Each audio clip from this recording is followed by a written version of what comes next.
skies smiling at me.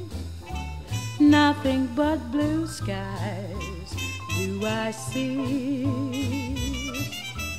Bluebirds singing a song, nothing but bluebirds. I am Mildred Meyer Buck.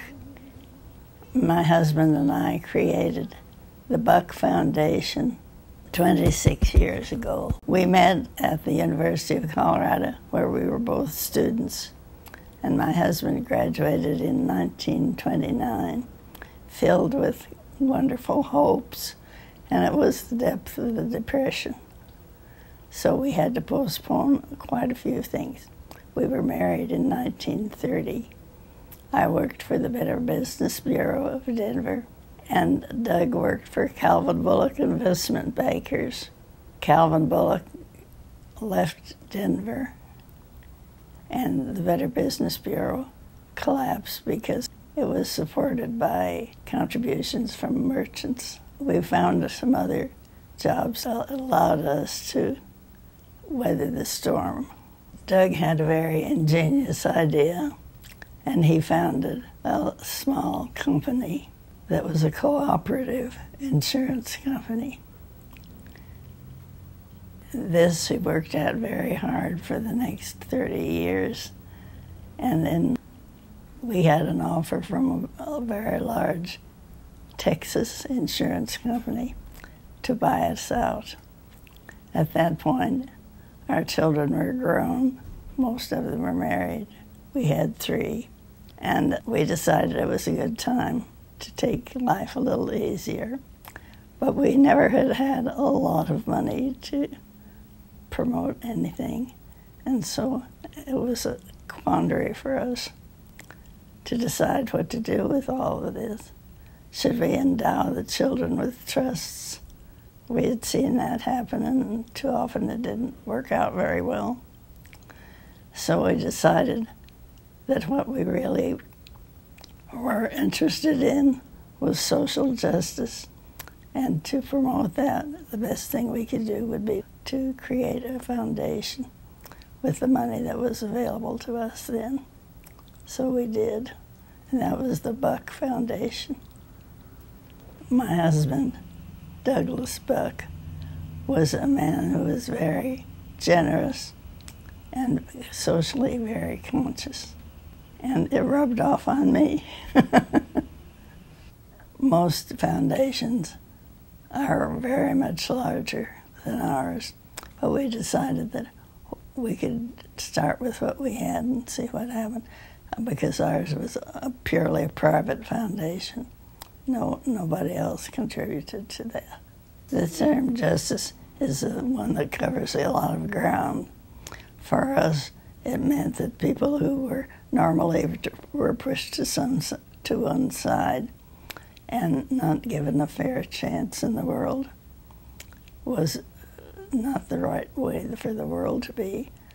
There have been a lot of mistakes made, and we didn't want to continue making them. Of course, we realized that we were going to have a very small input on the world, but if everyone tries, then it works. And I would like to be around to see it work. Our foundation started out by helping only other small groups that were all struggling. Now, some of those have been very successful and have picked up a lot of interest from the general public. And some of those have been Planned Parenthood, Boys and Girls Club, women's activities, a lot of projects for helping children and families that were displaced because of lack of money.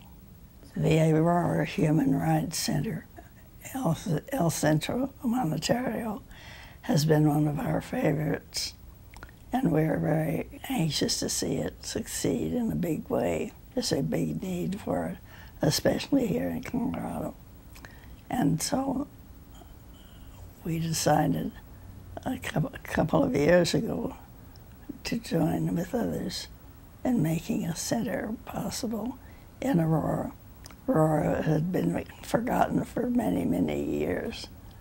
El Centro was kind of a pet project of mine because I happened to read in the daily newspaper that immigrants, mainly from Mexico and other Latin American countries, were coming into Denver, and there was no place for them to assemble to find work.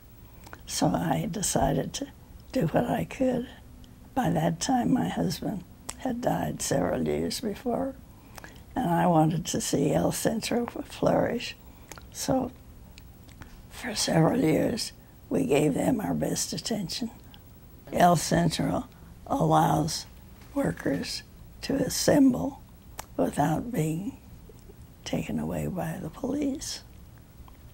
In Denver, policía no permito grupos de hombres que quiera trabajar.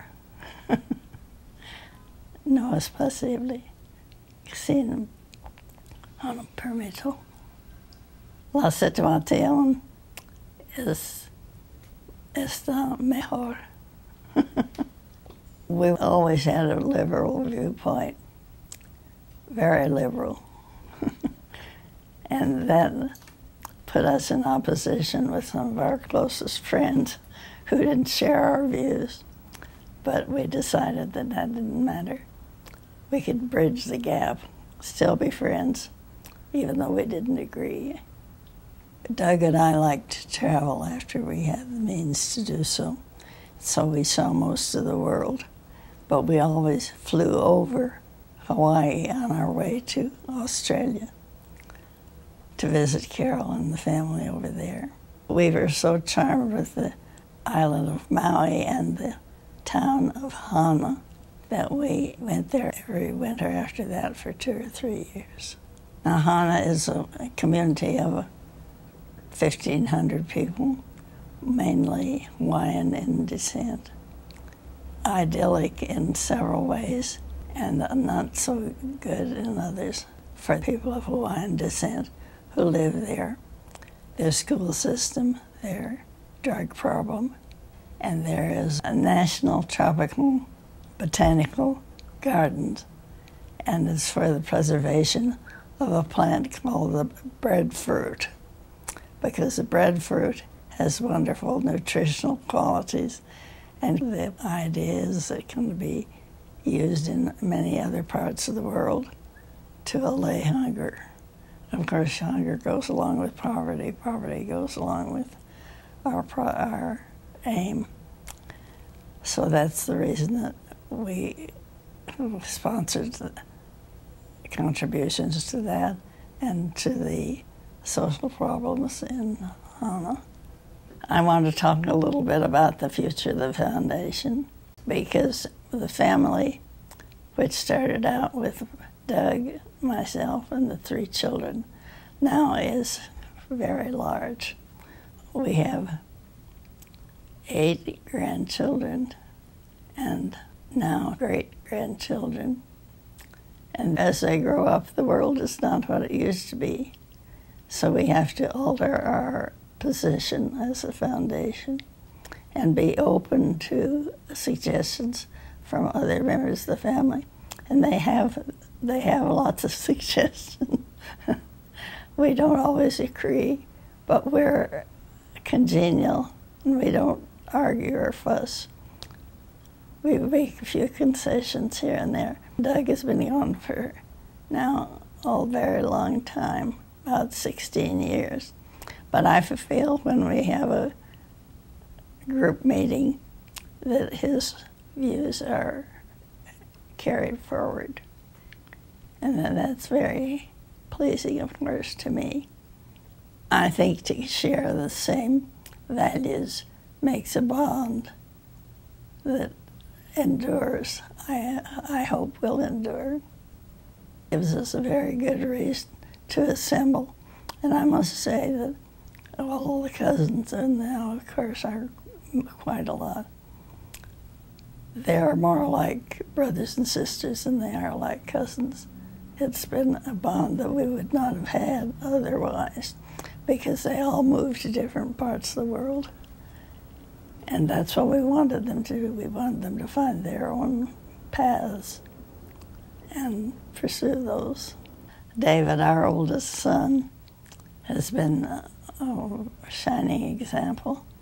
We've been very, very proud of David. He now leads the foundation. Bruce, our second son, died last year. Bruce was a fine artist and a wonderful man, lots of humor, and we all loved him. Our third child was Carol, who was born 7 years after Bruce, and she has been very successful. Carol went to Australia to accept a position. She's a very able assistant to David. And because the family is so widespread, they've had people living in all parts of the world, it's important to have a couple of leaders. But some of the younger members of the family are showing great promise in that direction. And every member of the family has a seat on the board of directors, if they so wish. They don't have to, but they can. Doug and I always worked as a team. I think that's very important. I certainly appreciate the contributions that the spouses of all our children in the family have. They're great people. Good choice. We have an annual family meeting this year because there were only 4 of us who assembled. Everybody else participated on Skype, and that was very successful.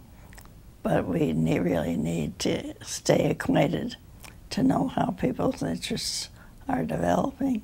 And so I hope that personally people can be present next year, because the foundation was created here in Colorado and has made such good progress. It's especially important for the Buck Foundation to participate in good development of Colorado. Of course, the question of immigration comes into play, and that's played a big part in many of our projects. I have such a strong feeling for people of Mexican descent that after our family was grown, I went back to the University of Denver for 2 years and took Spanish language and culture. I'm a native Coloradoan. My mother was born in Colorado, so I go back quite a long way. Douglas, my husband, was not born in Colorado because his father was a mining engineer and the family was living in Monterrey, Mexico at the time he was born. So he had dual citizenship, but at heart he is a Coloradoan. And the family came back to Colorado soon after. It does have special meaning for me. But of course, I'm not going to be here forever, and so I think it's important that the foundation spread its wings a little. One of my husband Douglas' passions was to see an improvement in the world attitude. He always thought no one wins a war. And so that was one of his big ideas. But the other was just to deal personally with people who are having a really hard time.